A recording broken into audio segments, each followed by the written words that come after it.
Pinagpalang araw po sa ating lahat, mga kapatid kay Kristo, at patuloy po ang aming pagbati sa inyo, lalo na po ngayon sa Kapaskuhan, Disyembre. Pagpalain kayong lahat ng Panginoon. As what I've heard, one of our friend, na nagsishare nito, the word Christmas must be centered on Christ alone. The root word for the word Christmas is Christ. Mas in Spanish is increase. So, ibig sabihin pala ng Christmas, napakaganda, no? Increase or more of Christ. Okay? Kasi merong iba bumabati po, hindi na po, kumbaga, yung Christmas, ginagawang Xmas. Okay? Removing Christ. Ano ibig sabihin? Pag in-X mo, ni-remove mo si Christ, so more of the removal of Christ pala ang ibig sabihin. Nawa po, ito po yung mga simple lamang pong thoughts para po sa darating na Pasko. So Christmas, centered on Christ, and then Mass is more of. So more of Christ. Okay? So salamat po sa inyong patuloy na pakikinig at pagsubaybay sa atin. So tayo po tumatakbo na simula pa po ng pandemic itong ating discipleship training up to now. At salamat po sa mga masugid pong sumusubaybay at nawa ito po ay nagbigay sa inyo ng tulong at kami po sa biyaya ng Panginoon ay nagsisik din po ng counsel, nagsisik din po ng leading ng ating Panginoong Diyos, lalo na po sa pagpasok natin sa 2024. And we are looking forward for a great and marvelous year where we can advance the kingdom of God powerfully. At the same time, we will be doing the ministry in an accurate manner. So, mahalaga po ang mga biblical principles na ating lalakaran because principles are permanent, principles are fixed. The moment na ito ilalakaran natin, opo, mayroon pong challenges in applying a principle. There are challenges ahead of us. Pero ang maganda po, pag ito po yung biblical principle, the favor of God, the God factor will go with us upang sa pag-apply po natin ito, anumang challenges ang ating kakaharapin, kasama po natin ang Diyos. At nagsabi ng Bible, if God is for us, who can be against us? Romans 8:31. So, we will secure the presence of the Lord, we will secure the favor of God, the wisdom of God, the knowledge of God, as we face another year. I don't want to call it a year of challenge because we were used to challenges. I declare that 2024 is a year of victory, a year of breakthrough. Okay? Sa ating pong pamumuhay, spiritual, emotional, physical, even material and financial. Our God is the owner of all things. The earth is the Lord's and the fullness thereof. So, for from Him and through Him and for Him are all things. So, we can count on God because our God is faithful, our God is good, and His faithfulness endures forever. But for us to access these blessings, for us to access these best and good things from the Lord, we need to abide in the Word, and we need to live our lives according to the principles of God's Word. John 15:5, it says, Jesus said Himself, if you abide in me and my words abide in you, you shall bear much fruit. For without me, you can do nothing. Joshua 1:8, it says, let this book of the law do not depart from your mouth. Meditate on it day and night, so that you will be able to do everything written in it, and your life will become prosperous and successful. So let 2024, let us allow, before we face the year 2024, this is the best time to build ourselves strong in the Word, build ourselves strong in prayer, build ourselves strong in our intimacy with God, and then let us be committed to finish the work of God and to live in the center of His will. And most especially, let us win souls for Christ, because I strongly believe that one soul repent from sin, the whole heaven, especially God, celebrates the salvation of that soul. So I strongly believe, mga kapatid, that the greater and glorious days are waiting ahead of us.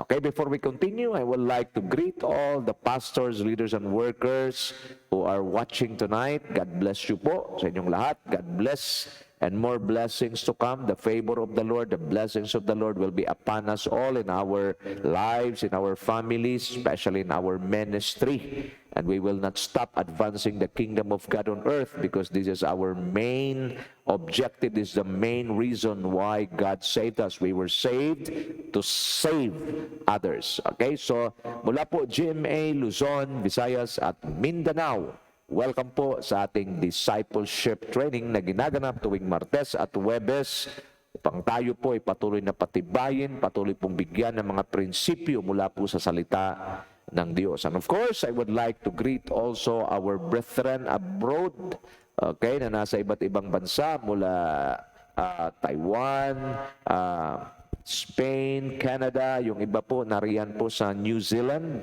iba nandyan sa US, pagpalain kayong lahat ng Panginoon. Sa Saudi Arabia po, God bless po sa inyong lahat na nariyan, at sa Qatar, ganun din sa dyan po sa Saudi, sa Qatar, at yung iba po nariyan po sa Kuwait. Okay, God bless din po sa inyong lahat. At sa ating mga bagong viewers na sumusubaybay din dyan sa Indonesia, Japan, Australia, iba po nariyan po sa Ireland. Pagpalain po kayo ng Panginoon at patuloy kayong pasaganayin at ingatan ng Diyos. Ang iba naman, mga bagong kasama natin sa South Korea at Italy, bless po kayong lahat ng Panginoon, at patuloy po na magpapatibay tayo sa Diyos at sa Kanyang kapangyarihan, establishing ourselves in the Lord Jesus Christ, because those who are in Christ, they are more than conquerors. Bless din po ng Diyos ang inyong mga mahal sa buhay na nandito po sa Pilipinas, at nawa magpatuloy po tayo sa pagsunod at paglilingkod sa Panginoon. But before anything else, I would like to invite each one of us to join me in a word of prayer. Father God, we thank you for this wonderful privilege you've given us once again to hear your word and to study your word. And we thank you because you've given us the clarity of direction, that through your word, in Psalms 119, 105, that your word is a lamp to our feet and a light to our path. We know that we are safe. We know that we are protected if we are living our lives and walking in the center of your will through the guidance of your word. I pray that you will continue to enlarge the capacity of our spirit, continue to create that hunger and thirst in our spirit, and hunger and thirst for your word and for your presence, so that we will not be led astray. Instead, we can walk in the light of your will. We thank you and we bless you, and we pray for those who are sick right now, Lord God. We pray for your divine healing to flow over their bodies right now and heal their sickness from the top of your head down to the sole of your feet. I declare divine healing. Receive your healing. Receive your miracles in the name of Jesus. Lord, those who are in need of provision, we know that the earth is the Lord's and the fullness thereof. You are a generous God, supplying the needs of your people, especially those who are doing the will of God, advancing the kingdom of God. Provision will not be a problem to them. Instead, provision will flow like a mighty river because we are fulfilling the works of the Lord. I also pray tonight as we study your word that you will continue to pour out wisdom, knowledge, and understanding, so that as we receive and partake the impartation of your word, there will be a powerful thing, a powerful thing that will happen in our spirit, so that we will be moved and we will be uplifted to the next level. I pray in Jesus' name that as we move to another level, as we increase in our stature, as we increase in the dimension in the Spirit, there will be stability in our spirituality. And I pray for all pastors. I lift them up to you, Father God, in Jesus' name, that you will continue to give us all that hunger and thirst for your presence and for your word. And I pray for divine wisdom as we lead your people towards destiny. I also pray for good health, long and satisfying life. I pray that our lives will become a testimony to our community, to our city, and even to our country. I pray for the unity of the body of Christ. I pray that all of us will know the reason of our existence, and that is only to glorify God, magnify the name of the Lord. Help us and teach us to live for your cause. We thank you and we bless you. This is our prayer in the powerful name of our Lord and Savior, Jesus Christ. And all the blessed people of God declare, Amen and Amen and Amen. Palakpakan po natin ang Panginoon. Glory to God. Blessed be the name of the Lord. Muli, sa mga kabubukas pa lamang ng kanilang Facebook, live stream po tayo ngayon sa YouTube. And please do us a favor to share this message to your friend. Relevant messages and this relevant for this season will allow us to move and walk with God. And if we're walking and moving with God, then we are completely, totally, undisputedly safe sa ating pong pamumuhay dito sa lupa. So praise the Lord, and we are in the series of our study, Winning the Battle from the Inside Out. And we've discussed a very powerful lesson na kung saan mag-a-address po sa ating mga pang-araw-araw na pangailangan. So we've studied sa ating pong patuloy na pag-aaral, battles in life never stopped. Okay, so there are battles in the physical, so we cannot stop aging and even death. So let us be careful with the food intake, especially this season. Okay, so just take what your body needs. Anything that your body doesn't need, there is no way or there is no reason para ito po ay iti-take natin. So I pray for the gift of the Spirit, self-control. Another thing na hindi po tumitigil yung challenge is the financial challenge. Okay, so mayroon pong financial battle na nagaganap. That is why the Lord, in His Word, had given us many principles para po lakaran nating lahat at ating pong i-apply sa ating buhay. So, save sa mga kabataan lalo na kahit na po sino sa atin nakikinig ngayon, save at the peak of your earnings. Especially those of you who are receiving blessings or financial blessing this year, especially this month. Okay, save at the peak of your earnings. Okay, do not spend everything just for a day and then tomorrow you will be in need. So, ano lang po ito, ang mga paalala po. Pangatlo pong battle is an emotional battle, which most of us are engaged, even though that you are living a good, a godly life, you're walking in holiness and righteousness, still there's a devil who will going to use other people, people who are not aware of the relationship with God, people who do not know the word of the Lord. They will be used by the enemy to go against you. At a concrete example po, walang iba kundi ating Panginoong Jesus, that even though He was helping people, healing people, raising people from the dead, but still there are people who go against Him. Now, I want you to understand the emotional battle. We must be established in our emotions. Okay, that the only way for us to be established in our emotion is none other than to be deep and rooted in the Word of God, deep and rooted in our prayer life. Okay, so we cannot escape from that. As long as we are here on earth, emotional battle will continue. And we cannot rely on our righteousness and holiness alone, but we must be deep and rooted in the presence of God and in the Word of God. Last but not the least, okay, there is always a spiritual battle. As long as we are here on earth, the devil is here also fulfilling his wicked schemes and plans against us. For the thief comes only to steal, to kill, and to destroy.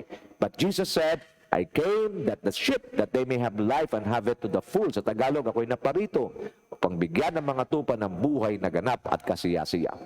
I would like to admonish you, mga kapatid, to dwell on the good and perfect plans of God over our lives. But the good news or the good thing na dapat malaman natin, what are the source of troubles in the life of a person, whether he is a Christian or a believer or not?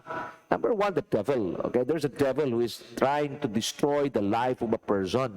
But praise God, because when the Lord Jesus Christ died on the cross of Calvary, okay, and He died and He was buried, and on the third day He rose from the dead, it was a seal of the devil's defeat. The devil is a forever defeated foe. Dapat clear sa atin yan. So pag mayroon pong magawa ang kaaway at naramdaman mo na parang there's an attack of the enemy, just rebuke it in the name of Jesus and the devil will flee. Pangalawa, the world.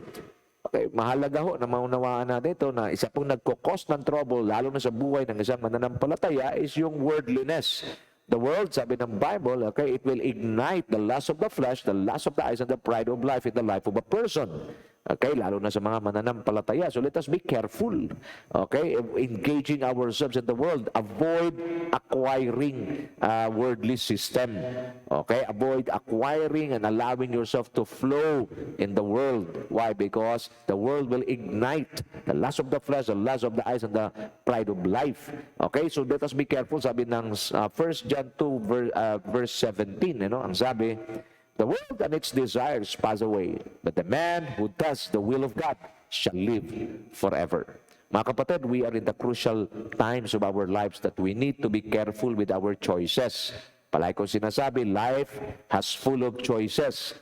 Okay, what you are now is a product of your choice, because your choice determines your destiny. So mahalaga po, bago tayo gagawa ng desisyon, bago tayo mamili kung ano yung ating gagawin, ano yung ating unahin, mahalaga po na tayo po ay nagtatanong, nag-acknowledge sa Panginoon. Proverbs 3:5 and 6, trust in the Lord with all your heart, lean not on your own understanding.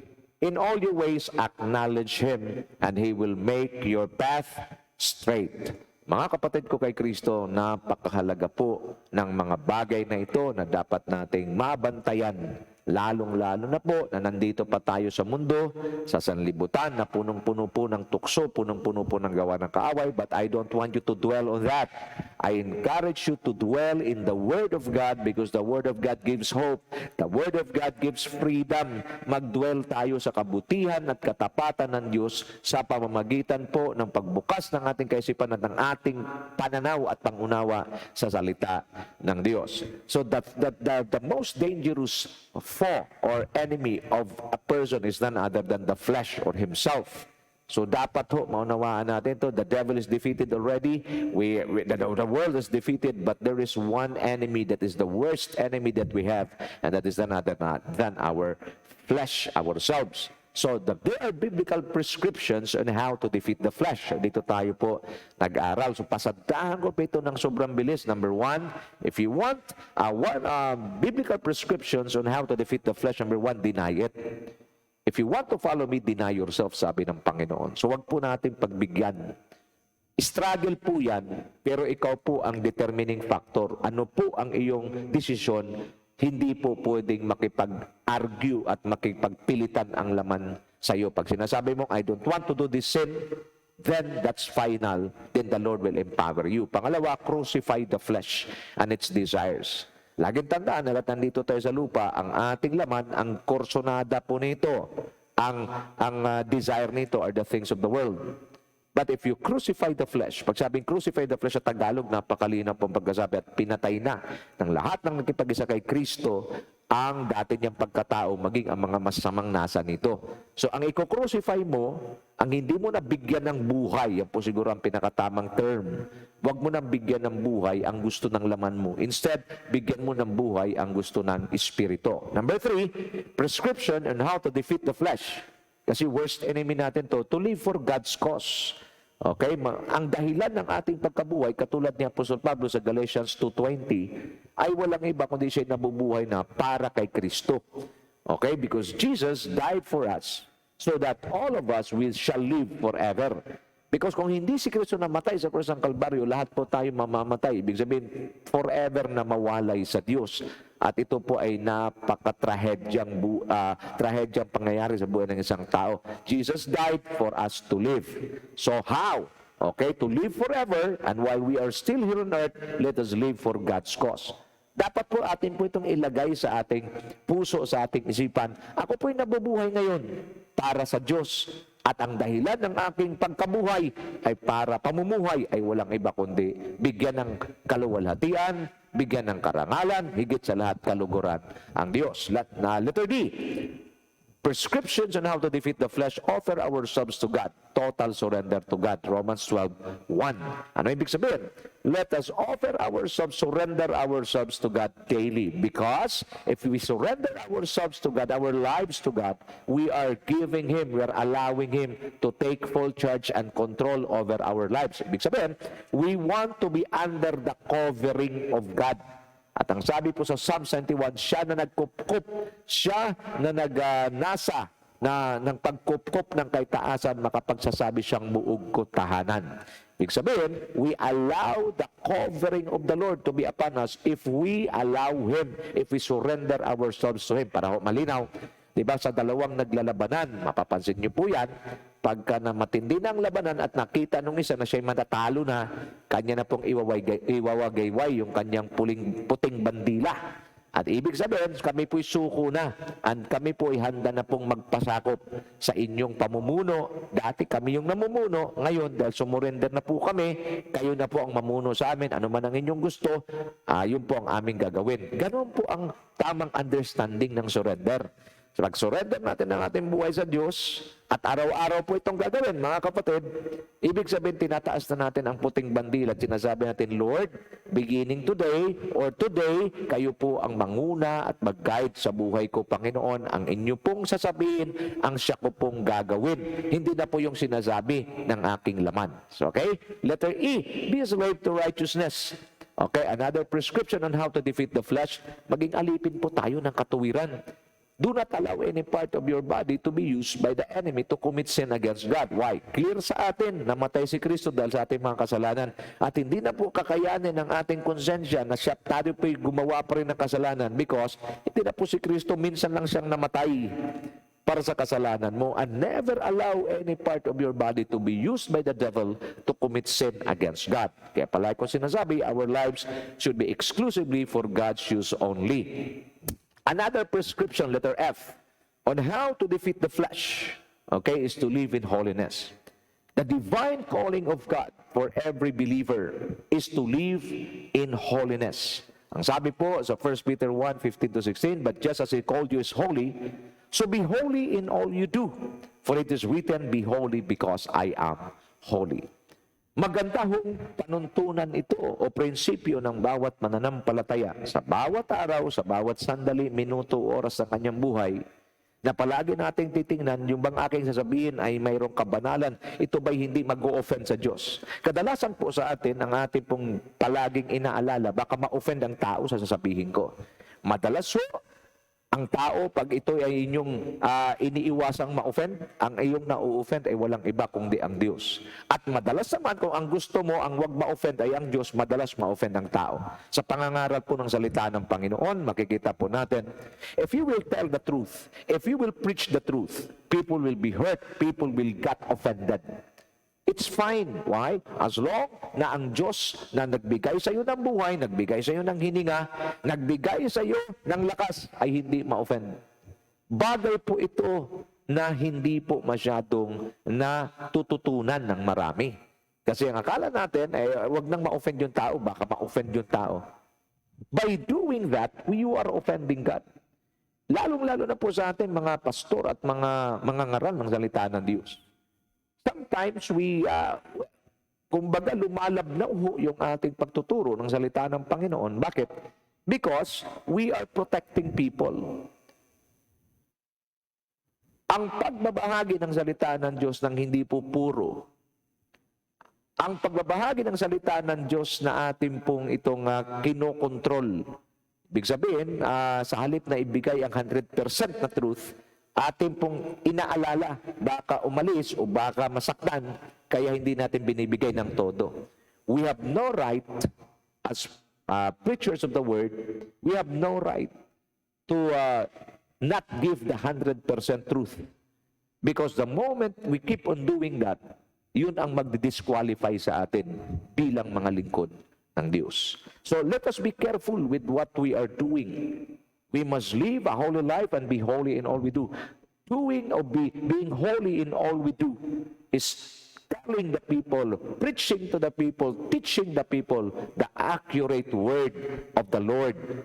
At wala po itong sugar coating. Ito po'y pinipreach ng diretso, mga kapatid. If it hurts them, because the truth hurts, but the other side of the truth, it also heals. Masasaktan talaga. Okay? Pero ang kapalit naman ng sakit at hapdi na dulot ng salita ng Diyos ay kagalingan naman mula sa sugat na dulot ng kasalanan. Okay? So, letter G, pursue Christ-likeness, our ultimate destiny. If you want to defeat the flesh, live like the Lord Jesus Christ. Romans 8:29, for those God foreknew, He also predestined to be conformed to the image of His Son. So, ibig sabihin, ang tanging layunin, ang tanging destiny ng isang mananampalataya ay hindi mga bagay sa mundong ito. Ang mga bagay sa mundong ito ay produkto lang ng pamumuhay natin katulad ni Kristo. Ang sabi sa 1 John 2:6, those who claim that they are in Him, they are in God, must live as Jesus did. With the word must, it is non-negotiable, it is imperative. Ibig sabihin, non-negotiable, yun talaga ang ating klase ng pamumuhay. If we fail living that way, fail to live the way Jesus did, then we are not allowing ourselves to be immersed in His Word. At ito po ang delikado because pag ang isang mananampalataya ay hindi nabubuhay katulad ng Panginoong Hesukristo, there will be a big tendency na siya po ay maisahan ng kalaban. Gusto ko pong manawaan natin, mga kapatid, okay, na ang pamumuhay natin para sa kapurihan ng Panginoon ay dapat maliwanag na maliwanag po sa atin na tayo po ay lumakad, okay, sa katuwiran, lumakad sa kabanalan, at higit sa lahat po, laging tandaan, si Kristo lang po ang nakatalo sa kaaway, si Kristo lang po, okay, ang bagsak kay Satanas. Okay, marami man ginagawa ang kaaway, pero tandaan natin, si Kristo po ang nagpabagsak sa kanya. At ito po ang nais ng Diyos, mabuhay tayong katulad ni Kristo sa pamamagitan ng liwanag ng kanyang salita. Doon tayo lumakad upang sa oras na makasagupa natin ang kaaway, di ba, mayroong spiritual battle na nangyayari. If we are living like the Lord Jesus Christ, kung anong ginawa ni Kristong paglampaso sa demonyo, ganun din po ang kaya nating gawin. Kaya nga po, ultimate destiny natin yan, ang mabuhay katulad ni Kristo. Kaya bawat isa sa atin dapat mauhaw, magutom palagi sa salita ng Diyos. Katulad ni Kristo, malalim sa panalangin upang pagdating ng araw na darating na po ang spiritual battle at ito po'y pasidhi ng pasidhi habang palapit ng palapit ang pagdating ng Panginoon, tayo po ay magiging higit sa mananagumpay. Maliwanag po ang sabi ng Romans 8:37, tayo'y mga higit sa mananagumpay sa pamamagitan ni Kristo na nagmamahal sa atin. We cannot just claim to be more than conquerors, but rather we can be more than conquerors through Him who loved us. Okay? Letter H, dito tayo nagtapos. Access the grace of God in the life of the carrier of your grace. So pinakita natin dito na isa po sa prescription ng Biblia para atin pong mapagtagumpayan ang laman, which is most of us, very relevant message po ito for the season, because almost all of us are battling or we are, we're fighting against our flesh. Because alam natin ang tunay na tinawag, ang tunay na pinili at ligtas na mananampalataya every time he committed sin. Okay, there is that deep conviction, a very hard conviction na meron dito na siyang nagbibigay sa atin ng feeling na uneasy tayo. We are not, excuse me po, hindi po tayo nagiging, effective at hindi tayo nagiging efficient sa pagiging mananampalataya because of that sin. That is why a true believer of Christ doesn't want sin to dwell in him. Kaya nga ho, mahalaga at paano natin ito ma-overcome? By the grace of God. Okay, ang common definition natin kasi sa grace before is it is God's unmerited favor. Tama po 'yan. When it comes, relate po 'yan sa salvation. But when it comes to overcoming, when it comes to winning the battle from the inside out, the grace of God is God's power and ability working in us for us to become what God wants us to be. God's power and ability, God's grace is God's power and ability working through us for you to do what God wants you to do. Okay? So now, let's move on. Okay? So, to another topic, mga kapatid. Okay? Another prescription of the Bible. Okay, on how to defeat the flesh, and it is prioritizing the principles of the kingdom. When you speak about principles of the kingdom, ibig sabihin, these are the things that really matters to God. Bagay po na dapat nating maunawaan bilang mga mananampalataya. Kasi karamihan no, sa mga tao ay ang mahalaga lang sa kanila yung mga bagay na kumbaga what matters most to them. Pero kung ikaw ay mananampalataya na ni Kristo, may battle na ngayon kasi yung flesh mo kung ano lang ang mahalaga sa Kanya. Kaso dahil ikaw ay sumampalataya na kay Kristo, nagkakaroon ka na ng struggle sa loob. Why? Because ang Holy Spirit ay nag-uudyok sa spirit mo na nagsasabi, ang mahalaga sa Diyos ang dapat mong unahin. Nakuha niyo ho? Kaya kung kayo po ay mananampalataya na ni Kristo at mayroon kayong internal struggle, ito po ang purpose ng mensaheng ito. You have to win first your internal struggle before you can win your external struggles. Nagkaroon tayo. So ang iyong internal struggle, ang labanan ng flesh at saka spirit mo. But because the Holy Spirit was deposited by God inside you, ito ngayon ang nag-uudyok sa spirito mo na unahin yung mga bagay na mahalaga sa Diyos. Samantala, ang iyong laman ay nag-uudyok din sa iyo na unahin yung mga bagay na hindi na mahalaga sa Kanya. At laging tandaan in Galatians 5:16, okay? Walk with the Spirit so that you will not gratify the lust of the flesh. Why? Because in verse 17 it says that the Spirit and the flesh are in contrary with each other. That is why you do not able to do, okay, what God wants you to do. I'm just paraphrasing it, but that's the context of it. Now, listen carefully. So yung internal struggle natin between the Spirit and the flesh continues. Kaya nagbigay ng prescription ng Bible, ano ba ang dapat pong i-prioritize? Because most of us believers, palagi tayong nadadala sa araw-araw nating pamumuhay, mayroon tayong tinatawag na crossroads sa buhay natin. That we need to make a decision whether we go to the right or we go to the left. There are crucial decisions in our lives. Crossroads po natin yan. Marami po tayong crossroads sa buhay natin. Ano pa ang aking uunahin? Ito o ito? Sino po ba ang aking pagbibigyan?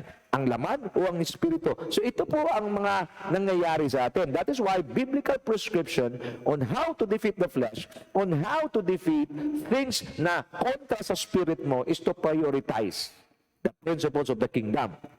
Pag sinasabing principles of the kingdom, these are the things that really matters to God. Now, una ho, dapat maunawaan natin, we need to cultivate intimacy with God. Bagay ho na isa pong napatunayan ng isang kilalang lingkod ng Diyos sa Biblia, walang iba kundi si Haring David.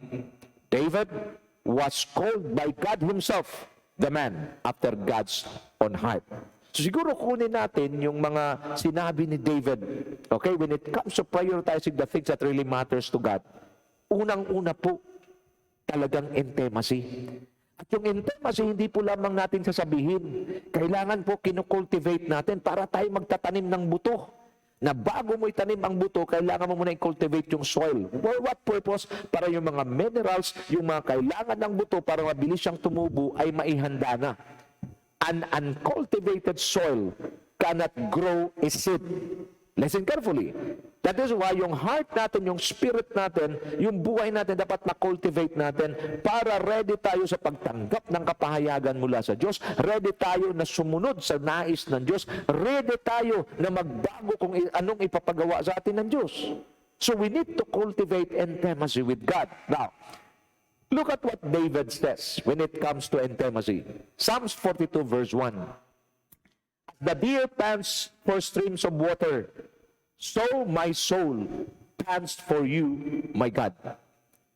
Kung gaano kauhaw ang isang usa sa tubig, ganun din kauhaw ang kaluluwa ko sa iyo, O Diyos. Oh, napakagandang pabaon sa atin ng Diyos ito bago mag-end ang 2023. I encourage you to share this message to your friends, to your loved ones, mga kapatid, mga kasamahan natin sa church, na makinig pong mabuti. Ang intimacy sa Diyos, ito.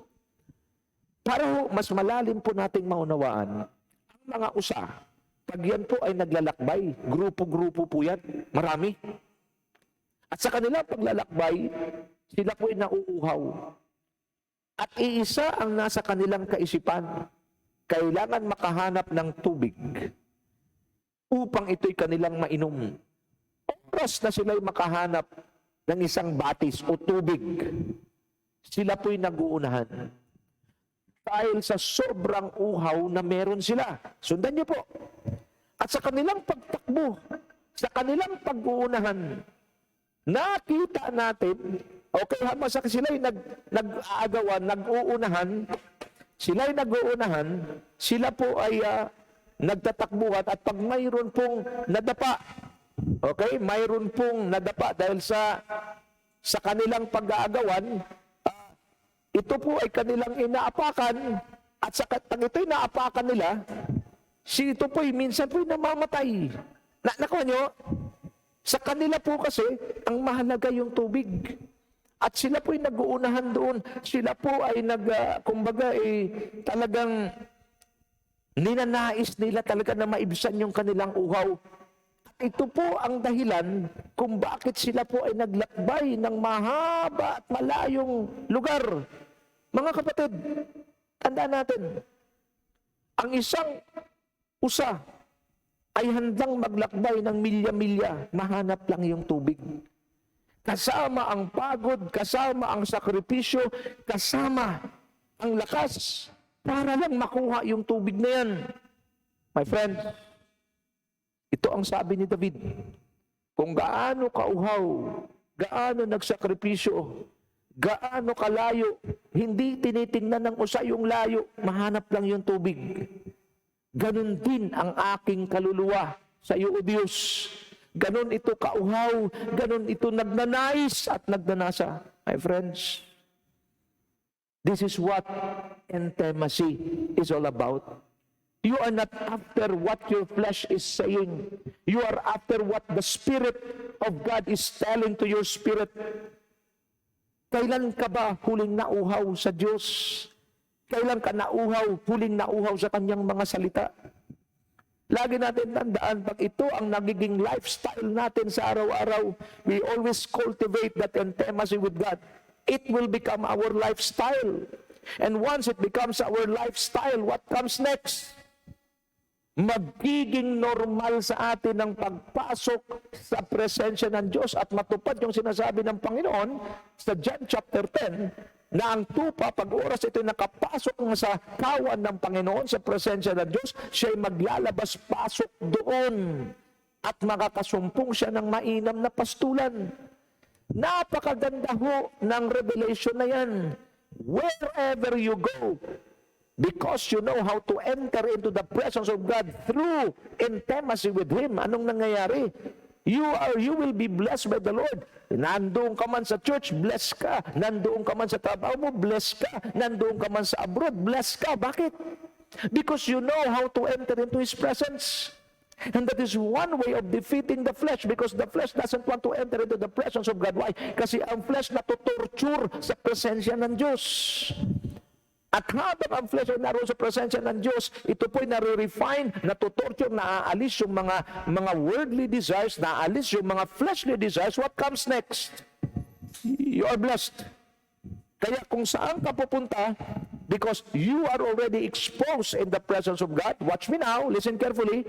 When Moses was exposed in the presence of God in Mount Sinai, hindi niya namalayan, 40 days, 40 nights na siya doon, walang kain, wala lahat. Ibig sabihin, yung presensya ng Diyos, mga kapatid, ay kayang mag-sustain sa atin to the extent na yung laman ay na-adapt na niya ang environment ng salita ng Diyos, ng presensya ng Diyos. Dalawa lang ang nangyari kay Moses doon. Na-expose sa presensya ng Diyos at nakarinig, na-expose sa salita ng Diyos. It was God who do the talking. Watch me now. 40 days, 40 nights, walang kain ng laman, pero na-adapt na ng laman yung environment ng salita ng Diyos, na-adapt na ng laman yung environment ng presensya ng Diyos, and that enabled Moses to be sustained for 40 days and 40 nights without eating. Ibig sabihin, the more we expose ourselves in the presence of God, the more we expose ourselves in the Word of God, then the more na yung laman pahina ng pahina, until one day, ang laman natin, ang flesh natin, ay natuto na rin i-adapt ang presensya ng Diyos. And what comes next? Watch me now. When Moses got down from the mountain, what comes next? The radiance of God's glory was reflected on his face to the extent na kailangan siyang magbelo. Bakit? Natakot yung mga tao makita yung kanyang mukha kasi nagliliwanag. Mga kapatid, as we continue to live in intimacy with God, as we continue to immerse and expose ourselves in the presence and in the Word of God, the Lord can easily impart to us not just His Word, but most especially, the Lord can impart to us His nature. Para pag tayo po ay pumunta na sa mundo, pag tayo po ay pupunta na doon sa ating mga designated assignments, we are not just carrying the message, but we are carrying the God of the message. Amen? Palakpakan natin ang Diyos. Glory to God. The radiance, the manifestation of God's divine glory is seen in our lives. Oh, mga kapatid. This is what cultivating intimacy with God is all about. Kaya pala, yung laman natin, nagkakaroon pa ng chance, nag-i-struggle pa tayo. Why? Because we do not expose ourselves in the presence of God most of the time. Ngayon, most of the time pa. Pero pag nasanay na tayo, magiging all the time na. You don't need to be somewhere or you don't need to be always in the church because the presence of the Lord is everywhere. Nagkaunawaan po tayo. Kahit naroon ka sa trabaho mo, you can sense His presence. Why? Because you are used to it. Sanay ka na eh. Kaya kahit na anong kinakaharap mo, anumang kahirap yung trabaho pinapagawa sa iyo, marami man, patong-patong man yan, mga kapatid, I can do. Tsaka mo masabi, I can do all things through Christ. Why? Because the grace of God, the nature of God is now in operation. Kailan siya nagiging in operation? If you keep on cultivating intimacy with God. Mga kapatid, uhaw pa tayo sa Diyos. Magandang challenge sa atin sa 2024. Mauhaw tayo sa Diyos. Mauhaw tayo sa presensya ng Diyos. Mauhaw tayo sa salita ng Diyos. Oh, mga kapatid, katulad ni David, willing tayong mag-sacrifice, willing tayong mag-go for extra mile, willing tayo na magtiis ang ating laman just to be with God in His holy presence. Remember, pagbaba ni Moses, the manifestation of God's glory, the manifestation of God's nature was seen on his face. And people were scared, not because of him, but because of the glory of God in him. That is why kahit saan tayo pumunta, yung favor ng Diyos, yung blessing ng Diyos, yung presence ng Diyos, damang-dama ng mga tao sa mga tayo patungo. What a powerful revelation na binigay sa atin ng Panginoon sa gabing ito. I believe God deserves a praise from us, mga kapatid. Palakpakan natin ng Diyos. Glory to God. Now, another verse na pinakita ni David when it comes to cultivating our intimacy with God. Psalms 27 verse 4. One thing I ask from the Lord, this only do I seek, that I may dwell in the house of the Lord all the days of my life, and to gaze on the beauty of the Lord and to seek Him in His temple. Oh, my friends, purihin ng Panginoon. Si David po ay hari, si David po ay napakayaman, si David po ang pinakamakapangyarihan sa buong Israel nung time na siya naging hari. Pero kahit naroon na sa kanya ang lahat ng kailangan niya sa laman, because David was too exposed to the presence and the word of God, what happened? Hindi niya hiningi na lalo pa siyang yumaman, bagkus ang sabi niya, isa lang ang aking hinihingi sa Diyos, ito lang ang aking hinahanap. Mga kapatid, I want you to focus on the Word of God through King David. Mayaman na siya when it comes to the flesh, when it comes to the physical status, mga kapatid. Wala nang hilingin pa si David. Pero bilang anak ng Diyos, bilang lingkod ng Diyos, mayroon siyang isang hinihiling, mayroon siyang isang hinahanap. Ano to? Na ako'y manahan sa bahay o sa templo ni Yahweh. When you speak about dwelling in the house of God, we know that the house of God simply means His presence. That I may dwell in the house of the Lord or in His presence, kailan? All the days of my life. If you will dig the word deeper, pinakita dito that David was not satisfied with the riches, with the fame, and with the power that he has. Ano yung kanyang hinahanap? Ano yung nagsasatisfy sa kanya? The divine presence of God. I pray in the name of Jesus, as we end 2023, I pray in Jesus' name na tayong lahat po ay matuklasan itong cultivating intimacy with God so that as we begin 2024, we can start strong so that we can finish strong in the year 2024. Mga kapatid, pinakita dito, hindi nasasatisfy si David sa laman. Ang satisfaction niya nasa spirit. Ang satisfaction niya, yung naroon siya palagi sa presensya ng Diyos. Anong kailangan daw? Anong gagawin niya? To gaze on the beauty of the Lord upang pagmasdan ng kanyang kagandahan at hanapin siya palagi sa kanyang templo. Mga kapatid, gazing on the beauty of the Lord. To gaze on the beauty of the Lord.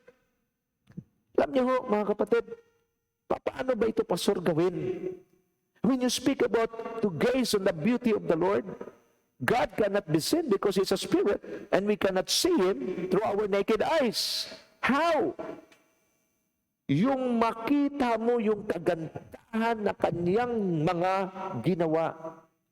Yung bumaba siya sa krus ng Kalbaryo at nagkatawang tao para mamatay at tubusin ka sa kasalanan mo, yan ang dapat mong palaging tingnan.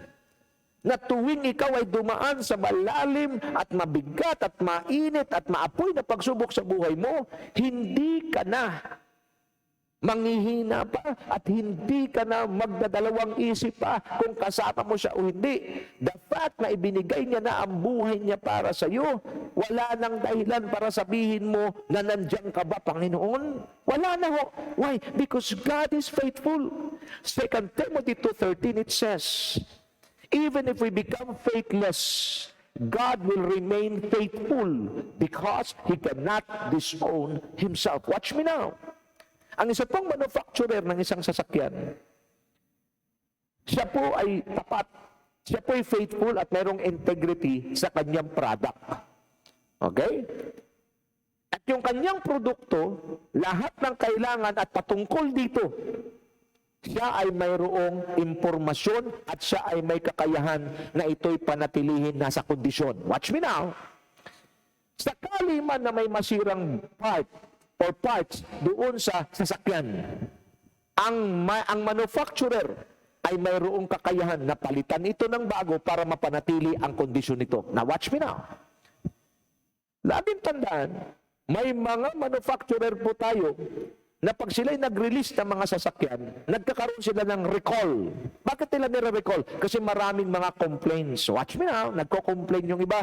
Eh, bakit bigla yung preno, biglang pumipreno, biglang nagaganito? Eh, hindi maganda yan. And then they will examine their product. And if they see something's wrong or something wrong in their product, meron silang recall. At ikukunin nila yung kanilang mga produktong na i-release at papalitan nila ng bago, walang babayaran. Ako po'y nagtanong, nung mag-recall ang isang manufacturer, sabi ko, kawawa, napakarami nilang nabenta, lahat ng yun kukunin nila kasi may mga diferensya, tapos papalitan ng bago, wala silang babayaran. Di luging-lugi yung kumpanya. Opo, lugi sila. Pero bakit nila ito ginagawa? Doon ko naunawaan, it is not just because of the product, but it is because of their reputation, their name, the reputation of their name. Kaya pala kahit malugi sila ng bilyon, malugi sila ng milyon-milyong pera, handaan nila itong bayaran. Bakit? Para lang protektahan ang reputasyon ng kanilang pangalan. Because the moment na mag-release, di nila yun ayusin at mag-release ng panibagong produkto, wala nang bibili. And the Lord impressed in my heart, give me that revelation, that even though we become faithless, even though we as a product, and He is our manufacturer, kahit mag-malfunction tayo, walang problema. Kaya tayo ng Diyos gawing functional uli. Bakit? Dahil kahit hindi ka natapat, kahit ikaw ay nagiging faithless na, the Lord will remain faithful. Why? Because He wants to protect the reputation of His name. Kung kayo po'y nakikinig siya ngayon, wala na kayong tiwala, o kayo'y nakikinig ngayon, nanghihina kayo, normal pong nangyayari yan bilang tao, pero gusto kong sabihin sa iyo, kahit maubos na at maupos na yung iyong pananampalataya, ang Diyos na iyong sinampalatayanan ay mananatiling tapat sa atin. Bakit? Dahil pinoprotektahan niya yung integrity ng pangalan niya. We can still trust in the name of the Lord because the Lord is faithful, He is good, and His faithfulness endures forever. Hallelujah! Salamat! At ang Diyos na ating pinapaniwalaan ay tunay na maasahan. Hindi tumatalikod sa kanyang mga salita. Hindi tumatalikod sa kanyang pangako, gaya ng sinasabi sa Bilang 23:19. Ang Diyos ay hindi sinungaling katulad ng tao. Ano man ang kanyang sinasabi, ito'y kanyang ginagawa. Ano man ang kanyang pangako, ito'y kanyang tinutupad. Let us rejoice in the goodness of God. Let us rejoice in the faithfulness of God. Kailan mo ito mararanasan? The moment you learn how to cultivate intimacy with God. Tama po ang sinasabi ng Panginoong Jesucristo.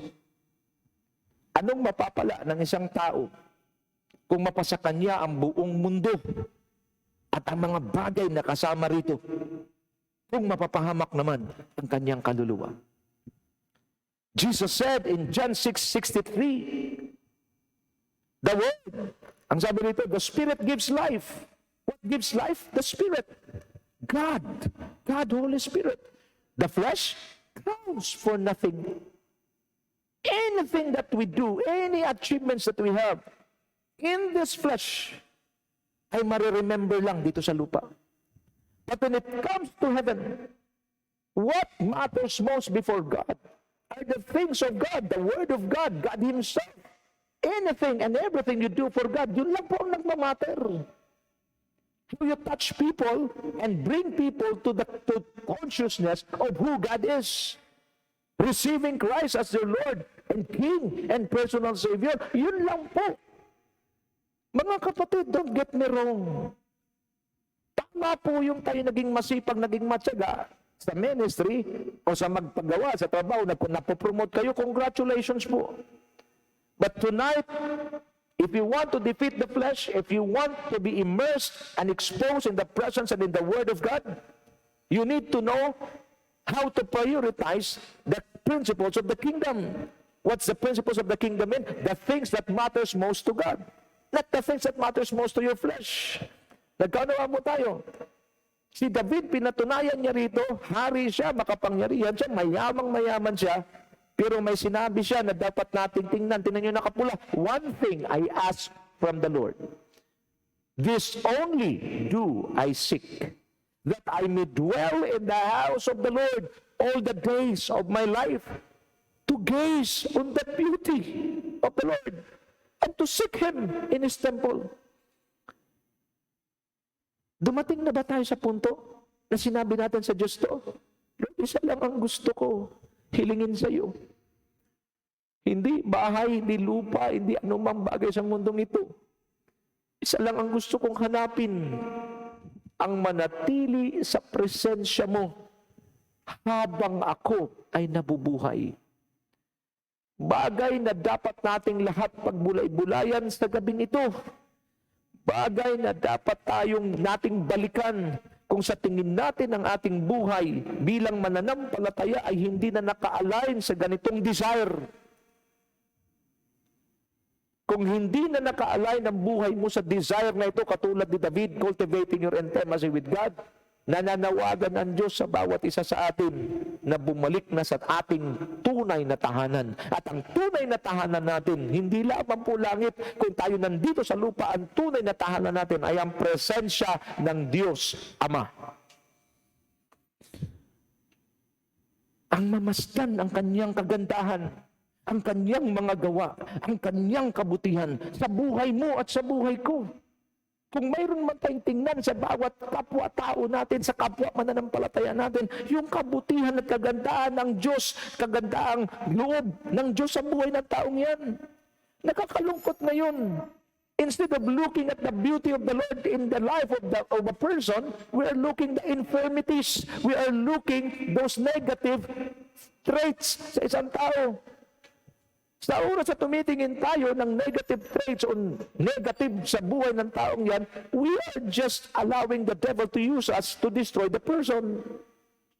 Are you getting the point? Pag sinasabing gusto mong masdan ang kagandahan ng Diyos, di mo ang Diyos nakikita physically. Pero nakikita mo yung mga magagandang bagay, mga pagpapala at pagbabago na ginawa ng Diyos sa buhay ng mga tao, at yun ang kagandahan ng Diyos. Ang mga pagbabago, tingnan mo, mga pagbabagong ginawa ng Diyos sa buhay mo. Tingnan mo yung mga dakilang bagay, pagpapala ng Diyos sa buhay mo. Yun ang ating titingnan. At kung ano ang narating mo ngayon, alam mo na walang-wala ka from zero to breakthrough. Marami sa atin from zero to breakthrough. Zero ka nagsimula, nagbe-breakthrough ka ngayon. Kagandahan ng Diyos yan sa iyo. Kagandahang loob. At ano pa, palaging hanapin ang Diyos. Saan? Sa templo. I pray. Ilan sa atin, naka-absent tayo sa pagdalo sa church. Tingin sa akin, sa isang taon, there are only 52 Sundays. Na-perfect mo ba yun? 52 times lang yan, ha? Na-perfect mo ba? Bakit kailangan, pastor? Bakit napaka-porsigido mong mag-church kami pag Sunday? Alam niyo bakit? Because the moment you seek God in His temple, the Lord Himself ordained a house. Mabasa niyo sa Book of Psalms, let us go to the house of the Lord. Bakit? Because in the house of God, the word per se, the word itself says, house of God. Ibig sabihin, kung bahay ng Diyos, naroon ng Diyos. Kaya ang demonyo gumagawa ng mga raming paraan para huwag kang makarating sa church. Pero kung ikaw ay nag-cultivate ng intimacy mo sa Diyos, hindi mo papayagan ang sarili mo na naroon sa ibang lugar at wala ka sa gawain ng Diyos. Anything that you do na walang relation o hindi related sa gawain ng Diyos, lalo na pag-araw ng pananambahan, ang sabi ng Panginoon, keep the Sabbath day holy. Dapat naroon ka, pero wala ka, at mayroon kang sinasabi importanteng gagawin. At yung importanteng gagawin mo para sa mundo at para sa laman mo, you are destroying your destiny. Malinaw? Mga kapatid, pag ang taong may intimacy sa Diyos, willing siyang i-drop off lahat ng bagay na patungkol sa laman at sa sanlibutan, mapuntahan niya lang ang Diyos. At hindi na po mabilang ang mga patutuo sa mga taong inuuna ang Diyos, sa mga taong pinaprioritize ang kingdom principles, sa mga taong pinaprioritize ang mga bagay na mahalaga sa Diyos. Never silang pinabayaan ng Panginoon. Because if you stand for God, God will stand for you. As I am, I want to give you a clear biblical example that will empower and encourage you to stand for God. The man Stephen, in the book of Acts, he was zealous, he was diligent, he was on fire to preach the word of God to the Jews.